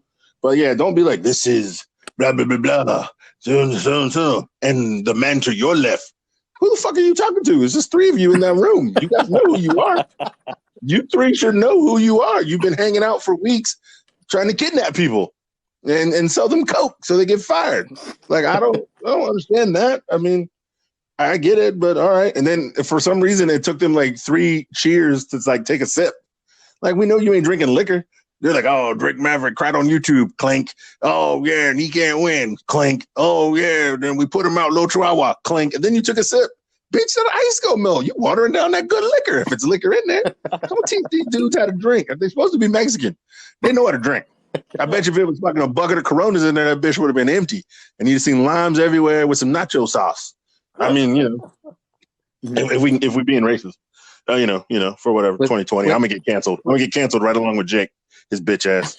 Yeah, but you don't work for your father. I do not work for my father. You are correct. Hey, by the way, speaking of Jake, tune into the series finale of To Catch a Predator coming out on Monday, where they finally get Jake and expose his basement. I've been sitting on my bed with a towel wrapped around me shaking for the past 3 days. They getting Jake? They got Jake on series finale? They got him. Oh, man, hold on, man. I got to set my DVR, nigga. I need to fucking, where the remote at? Shit, I got to watch this. They caught that mo. I bet his bitch ass gets canceled now, diddling kids with candy and shit. Well, after they show us the Keith Lee victory again, they show the Twitter responses leading us in to Dominic Dijakovic versus Keith Lee in a double title matchup. Mm-hmm. Okay. Top of the hour, I might say. I noticed that, and I knew Ceizar was gonna be happy. You could name duos you want to see fight forever, and you could add these two to the list. Good friends, better enemies. They kick it off a lot of fist bumps and handshakes. Too many, if you're asking me. But I get it, the respect. But they kept leading it into like moves later, which after the commercial break, Keith Lee dominates with his strength. Dijakovic lures Keith Lee to repeat the plexiglass spot from last week's Cole match, but Lee stops himself. Lee hits a draping Sister Abigail, which is my Mamma Mia move of the night for NXT, to Dijonais for a 2 count. After multiple headbutts to Lee, we see demonic Dijakovic nail a perfect blockbuster. Mm-hmm. Then he executes my favorite striking move in his repertoire, the Cyclone Big Boot. But after all that, Lee wins with the Big Bang Catastrophe. Ceizar, is this another classic, or were you let down by this match? Oh, I mean, it's got to be one of the weaker matches against these guys, but I mean, they're still good. You know what I'm saying? They're still great matches. So, but I mean, I get it though, because like Bretsky said earlier, I mean, sometimes NXT, man, they give away too much free money. You don't need to give away free money right now. You had your Great American Bash. That's where you're trying to get your views, your demo in. This is just regular old NXT. It's not like Fight for Fallen fuckery or anything. So don't give away. Fighter Fest 2. Yeah, correct. So yeah, don't give away the free money. Boot this back up, and it's hate to say it though, it was kind of filler. Yeah. For carrying cost. And I'm saying, I don't like the filler. Don't use the champ as a filler. And definitely don't hype us with oh shit, these two motherfuckers, man, this is about to be a barn burner. But you were basically using it as filler. A Donnybrook, Ceizar. A Donnybrook, yeah. And then Mario brought up the fact that they say a champion is, when you fight for a championship, the champion's always 25% better than when he won it or something. I was like, what kind of math? What kind of Steiner math are you doing? Samoa Joe. Yeah, I was like, champions get beat. So what, does that mean I was 50% stronger when I won? And now I'm just down to 25 because I got the title? I don't know what kind of Steiner math Mario was on, but I laughed at it because I was drunk when I watched Kurt it. Angle, he knows he can't even win. Yeah, good shit. But no, I still like the whole thing. They're always going to put it on, and even Keith Lee himself said a dream match of his is fighting Dijakovic in the main event of Mania one year. And the way these two are going, I see it happening one day. Well, Bretsky, do you agree with this little side note I had? Dominic in his tank top, he looked anorexic. Yeah, he looked skinny as shit. Yeah. You know, but when he came out for the match, of course, he looked like normal Dominic. He's jacked as fuck, but like that tank top made him look like he hasn't been eaten in a couple of days. It looks like he was about to try out for the fucking the Chicago Bulls or something. He looked like a basketball player. But Bretsky, sprinkle some Bretsky dust on this review of this match. Yeah, I mean, I agree with Ceizar. This is actually one of my notes. It was one of their weaker matches, but one of their weaker matches is better than 90% of the other matches that you'll ever see. Like, yeah, it's great. I'll never get tired. It'll be hard for me to get tired of seeing these two guys together, and that's why I was so happy when Keith Lee was like, I owe a lot of my success to Dijakovic, so come out here. I want to give you the first shot. I like that was really cool. But yeah, I mean, all the spots you mentioned were really cool. I didn't like that it was filler again. I didn't like the fact that it was used to essentially further the Cross storyline. But I at least don't mind because I guess you read into it later. It's setting up for a Dijakovic versus Cross next week, which I am very excited for. I think that will be very good. As long as I hope it's not a squash because that would ruin Dijakovic. But I'm excited for that. But yeah, this was a lot of fun. Because of course it was. The ending kind of came out of nowhere for me. I was kind of surprised that it took one big bang catastrophe. But I guess now that he's champion, they want to kind of protect that move even more, so I don't mind it. But yeah, this is a lot of fun. I do have to say, though, quick tangent. You mentioned the Steiner math. I was watching an interview with Samoa Joe the other day, and he was asked about the Steiner promo. And according to Samoa Joe, he was backstage. He was back off camera watching that promo happen. And that the final take that was aired was not the first take. And he said that with each take, he added more math to the promo. Oh, my God. Well, I think we can start doing words of the week here on the tripod. Like, for instance, some words of the week in the past were grit. The word of this week, filler. Yep. Yeah. After the matchup, all of a sudden, the Angel of Death appears. Of course, the sexy Scarlet puts the shattered hourglass on the apron, then walks off with that sexy ass. One little complaint from me.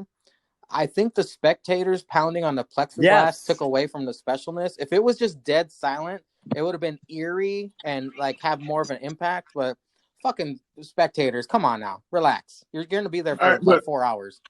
But going forward, the crowd ain't gonna stay silent. Yeah, but like if you have the opportunity to, like going forward, they're not going to have more cinematic matches, but like they still do. Well, yeah, but that gimmick can still happen going forward with the crowd. The crowd's never going to be quiet. No, absolutely. But if I agree, and I think we brought it up like a different week, and Sam's brought it up. If you have, I agree with you guys though. Like if the crowd just shut up, because it felt like it was muted, kind of like they tried to drown out the beating on the board sound. Yeah, I wish the spectators would read the room. Yeah. Well, technically they were all beating on the boards. Yeah, sure, they were the room. that kind of took away from it, in my opinion. Yeah, they were the room. They were beating on the boards. They were just doing what they do. Because when they did it to Adam Cole, they were silent, and it made that more special. I wish they would have repeated that, but I digress. I wish he would have had a new clock though. I didn't like the broken thing. What, you guys can only afford? I know you guys can only afford one clock. I like it though. No, but I think the point of it was because Keith Lee's the one who broke the clock. Yeah, it was symbolism. Right. It was pretty much right, but I feel like I honestly feel like that was Adam Cole's clock, and now it's Keith Lee, so he has a different clock. Well, Keith Lee was the one who broke it though, which made it his clock. Yeah, but he broke Adam Cole's clock. He broke Cole's clock and took the title, so he should get his own clock. Maybe they co-own the clock. It's like a co-op. Yeah. Well, maybe it is. Yeah, you're right. It's like Adam Cole rents it on Sundays and Mondays, and Keith Lee gets it the rest of the week. Keith Lee gets the rest of the week. I just wrote one line for what happened next. After the commercial, Dijakovic was interviewed, Cross shows up and murders him. Yeah, pretty much. Which, like Gretzky said, that it sets up their match for next week. It should be incredible. I can't wait to see that. But we get the leader of Thatcher's Thatch Can Wrestling, Thatcher versus Denzel DeJournette. Yeah, I don't know. And this is where they shove in the fucking Cannonball promo right after. Right after announce the guys. Very impressive grappling technique by Denzel. I liked it, but after locking in the single leg crab, Thatcher wins. Only Lorcan for the save. Cue Thatcher's toothless, angry face. Bretsky, what are your notes on this match? I know you enjoyed it, and it would have been nicer to be longer, but what were your notes? Who is this Denzel guy, and what the hell is he wearing? Singlet. No, but like his before he took off that weird shirt thing that he had. Oh yeah, I have no idea what that was. It was like it's like he took a tank. It's like he took a tank top and was like, you know what? I want to make this tank top look like a rag, and he cut it up. But yeah. I mean, I don't know who this Denzel DeJournette guy is, but apparently he can grapple with Thatcher, or maybe Thatcher just controlled the entire thing and told him what to do. I don't know. Either way, like maybe. Here's what I want. Here's my pitch. Thatcher wrestles a bunch of these jobbers, and it turns out they're all his students. That's what I want it to be. They're the dentures. And they all turn on Oney Lorcan or something like that, and that starts the faction or something. I want these guys that he's wrestling to be important. Like, give him Leon Ruff, give him Denzel DeJournette, give him some of these other guys. Have them all of a sudden be like, thank you for teaching me how to tap out to a Boston Crab, Mr. Thatcher. And then they attack Oney Lorcan. That's my pitch for this. But yeah, I if we get to see another Oney Lorcan Timothy Thatcher classic, I'm fine with it. We need to channel all of our brain power into Tom Phillips, so that when Thatcher students eventually come out, he goes, "Oh, it's his dentures." We need to have telepathic powers to get Tom Phillips. Tell Zenka. Tell somebody knows. Yeah. Ceizar, what were your notes on that quick match? Yeah, I was like, this is great grappling, Greco-Roman wrestling. I was like, oh, this guy actually can wrestle. I mean, they say these guys come from these schools and they know how to wrestle, but whatever. But they actually could go, and then Thatcher, puts on the sauce like he always does, and then goes for the after effect. And yeah, he was talking trash about Oney Lorcan in the promo earlier. So, yeah, if it concludes with another match with him and Lorcan, yeah, I ain't mad at it. You know what? I will say this. I just thought of this. You know what I love about Thatcher? He doesn't have one finisher. He's finished matches with different submissions, and that's something that you don't see. I don't think I've ever seen that, at least in my time watching wrestling. And that, for his character, is perfect. He can beat you with any submission. It's perfect. If you could pick a finisher for him on 2K, it would just be submission. Yeah. No, you spin a roulette wheel and it just pops up with something. Yeah, basically. Well, up next, we get a very, very great segment here. Robert Stone approaching Killian Dane, begging for his forgiveness. He apologizes, and that's when Aaliyah interrupts and shows off Dexter Loomis's The God of Goats latest masterpiece, which Killian takes offense to, setting up Dane versus Loomis next week. Bretsky, I know you had a brain boner for Cameron Grimes, but when you saw Killian Dane, that brain boner must have poked right back up. What were your notes on this quick segment? I mean, again, like I'm a Killian Dane fan. I'm not like, oh my god, it's Killian Dane, but I'm happy to see him on TV because he's a great talent. But I'm excited for this because I feel like Killian Dane is a guy that's going to be hard to get in the head of for Loomis. Like if you're talking about story, because he's so aggressive. So I'm interested to see how the psychic like the psyche stuff that Loomis and Dane have, and I'm very interested to see I have both stories of Dane with Robert Stone as well as Robert Stone interacting with Loomis, because I feel like Robert Stone might actually shit himself on camera for real because he's that dedicated. So you see some brown leakage coming out of Mr. Stone because of Dexter Loomis staring at him. That makes my night. That will make my night. Well, Ceizar, Killian Dane seems to have the same look on his face 24 hours a day. Do you think Nikki Cross's pussy has cocaine in it? I don't see why not. Do you have notes on this segment? I laughed at it because it's Robert Stone, and this man is gold right now. I mean, he is like the female version of Dr. Britt Baker DMD to NXT. You know what I'm saying? He is bringing the entertainment gold factor all the way up to a 10. I always love seeing what he's doing, even if it's just for fuckery. And then, yeah, of course, Killian Dane and the God of Goats next week. Book it. It's good shit. Can't wait. I'm hearing talk of why they're treating Robert Stone like this, because apparently he was Robbie E in TNA and he could really go, and he's in incredible shape. Like, people are wondering why they're using him like this, but I mean, he's hitting it out of the park every week. So there's no way his stock is going down.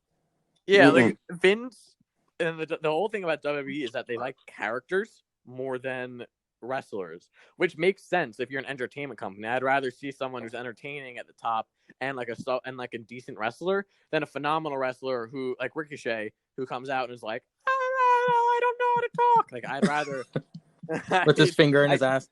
Exactly. So listen, if Robert Stone can capitalize on this character, and I'm sure Vince is laughing his ass off, like he had vomit, like puke, so I'm, all that shit. Good for him. He's doing well with it. It's not stupid. We're not laughing at it because it's bad. It's good shit. So it's all the more power to him. It's such good shit, pal. Such good shit. Well, Ceizar, I want you to take the reins and you kick off the main event of tonight's NXT. Whoa. Oh, so here we go. We got this flippy bitch who loves talking in water when she's talking trash about her opponents against the hottest lesbo to come out of WWE since, I don't know, when Mickie James was half gay. I don't know. These two strapping young lasses mixed it up tonight in the main event. Gave the ladies 25 minutes. Respectable. Yeah. Well done, NXT. Well fucking done. Especially not a 4 horsewoman in the match or something, or somebody they've been building up for like a super long while. Like Io's real first title defense. 25 minutes, giving them respect. I like the match. It was slow at first. They're testing each other out. Then Tegan taking a little bit of control. Then Io would come back over. Io's using the speed. Tegan's got pretty much everything else, the height, the strength. She's still not selling me with that clothesline, man. Like, Kane needs to come out and teach this broad how to throw a clothesline. Her clothesline looks like ugh. Like, I ain't hyped for it. Do you mean chokeslam or clothesline? Chokeslam, sorry. Chokeslam. Yeah, I was wondering that too.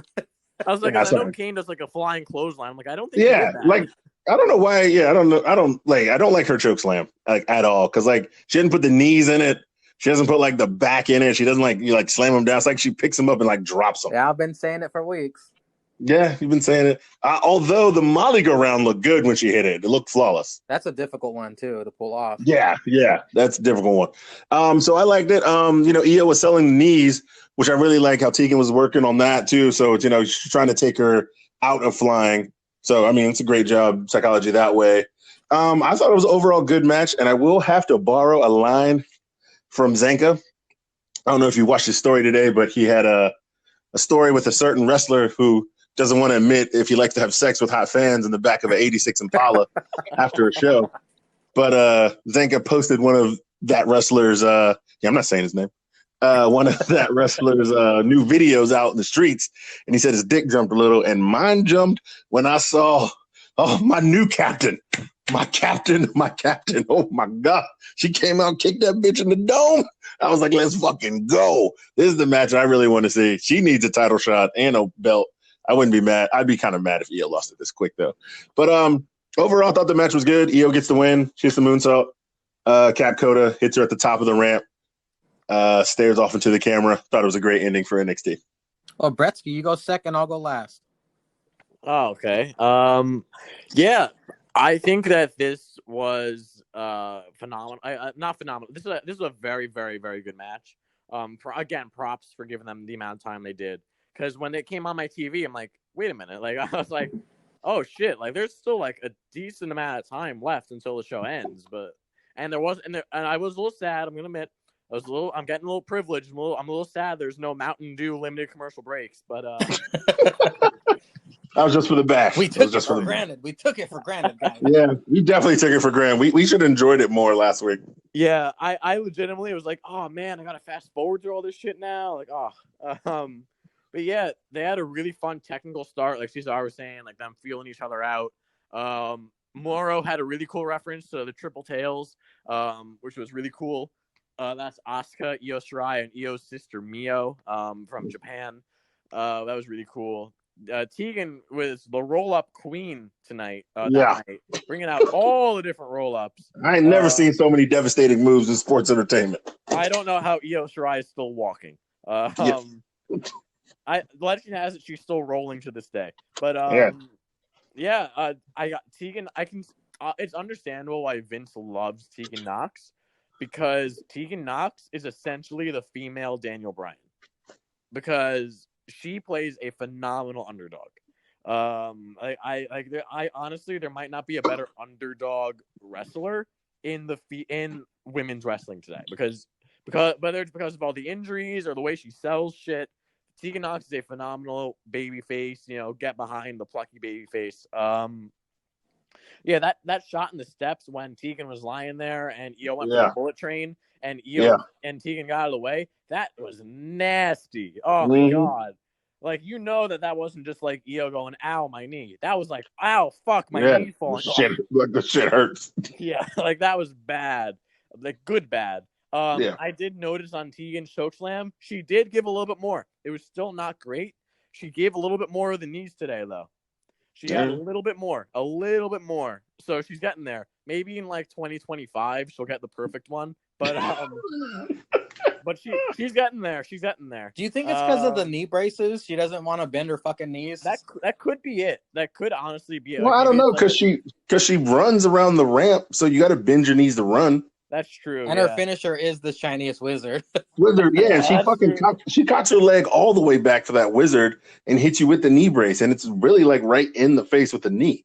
So I just think it's something about her technique with it. I like how Bretsky compared her as the female Daniel Bryan, which also ties in the Kane. Teach that bitch how to do a choke slam. Come on. Choke slam. I mean, the Molly go round was phenomenal, and she nailed it too. Yeah. She doesn't bust it out a lot, but actually, I did watch, because I mentioned it last week and I got really in the mood to watch it. I watched back Tegan versus Dakota from TakeOver Portland.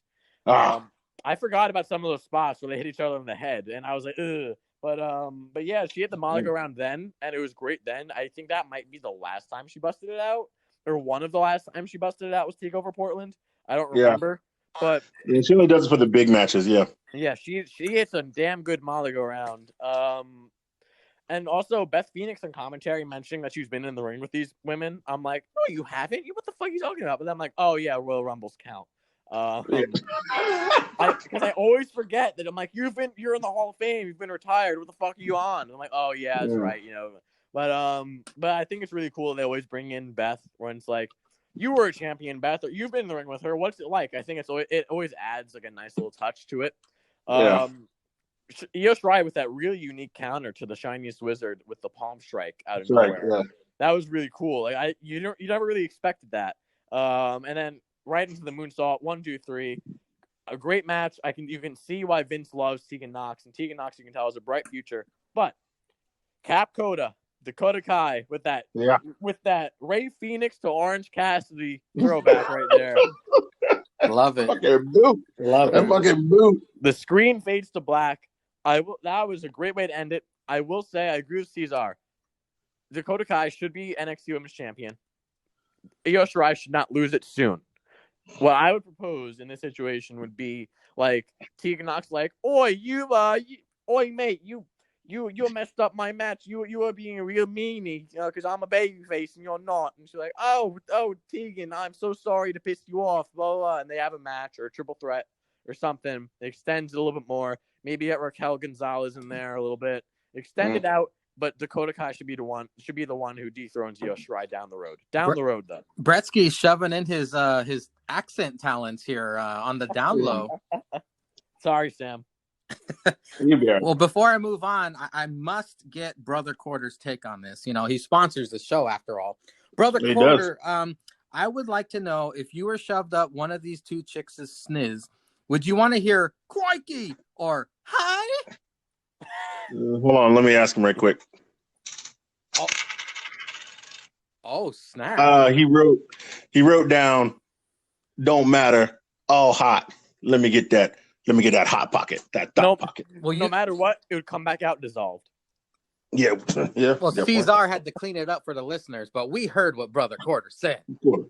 Yeah, we know what he said. And now we have reached the main event of NXT tonight. It was NXT Women's Champion Io Shirai. I was so confused. He's literally reading his notes. I was like, "What? What are you fucking talking about?" Tegan. I was like, he's drunk. He's JR. He's drunk. If you combine these chicks' cup sizes, it would barely give Bretsky a passing grade. Nonetheless. See, Tegan has the backside, Dakota has the front side. No, it would actually give him a really good grade, because that shit would be all A's. Yeah.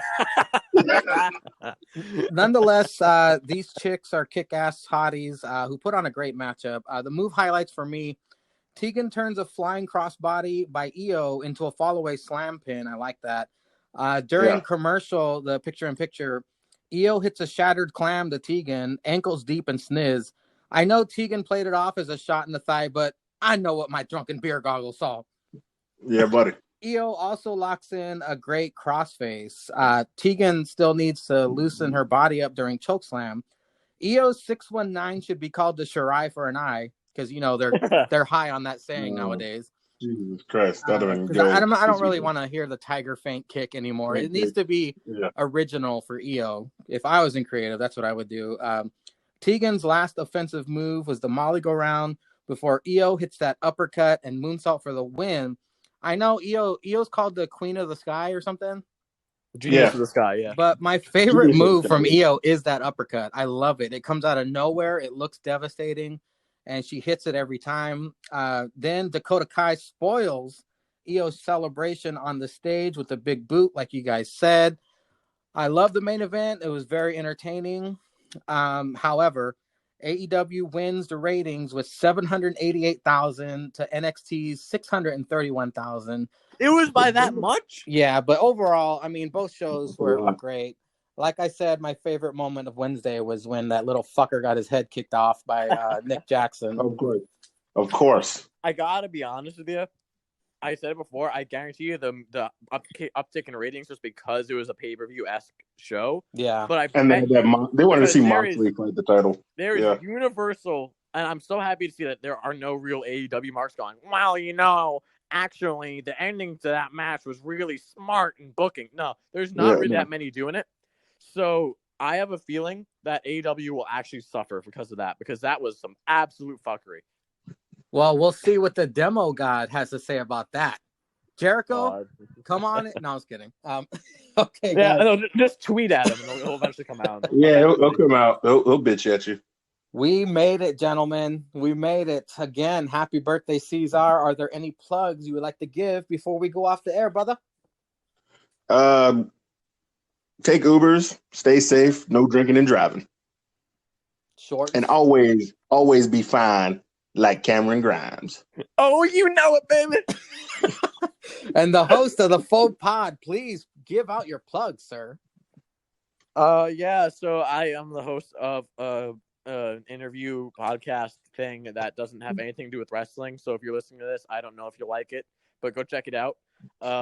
It's called the Faux Pod, and because the guy spelled it on those SRAP podcast, it's the as in THE, and then faux FAUX, and then pod POD. on Anchor, Spotify, Google Podcasts, Apple Podcasts. It's basically me just bullshitting with my friends for like an hour-ish. Got the God of Goats, Dexter Loomis, with the intro because I'm too lazy and it's really funny. Yeah, I also have sponsorships now, so I would really appreciate if you listen so I can make money by using you. So, yeah, make me money. Go listen to it. Well, there you go. Bretsky hitting the big time with sponsors, not ciders or Coors. Got that 16 cents in my back pocket right now. Yeah, you damn right. There you go. The 16 cents you didn't have. That's true. That's almost a quarter. Almost quarter. Well, as for me, we got the After Party Hangover Tripod Sessions. We'll be going up along with another new Dynamite episode, the Go Home episode, before next Saturday's Extreme Friends. This should be up later today. Thank you, gentlemen, for your time. Once again, happy birthday, Ceizar. And as always, ladies and gentlemen, all hail and bask in his glory, Keith Lee.